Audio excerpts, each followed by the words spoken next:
আজ একটা দারুণ সুন্দর জিনিস দেখাবো। এই যে এই নতুন একটা ছোট্ট ফ্রিজ, এই ফ্রিজটার বাড়িতে আনবার অনেক দিনের ইচ্ছা ছিল। আজ সেই ইচ্ছা পূরণ হলো। দেখতে দেখো কত সুন্দর, একদম ঝাঁ চকচকে সাদা ধপধপে।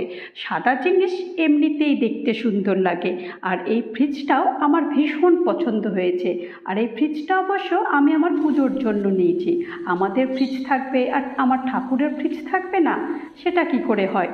তো ফ্রিজটা খুলে দেখাচ্ছে, নিচেটা সবজি রাখতে পারো বা ফল টল রাখা যেতে পারে। আর এই যে মাঝখানটা একটা ট্রে রয়েছে, এই ট্রের এখানটায় দুধের প্রোডাক্ট রাখা যেতে পারে, আর একটা বরফের সেকশন রয়েছে।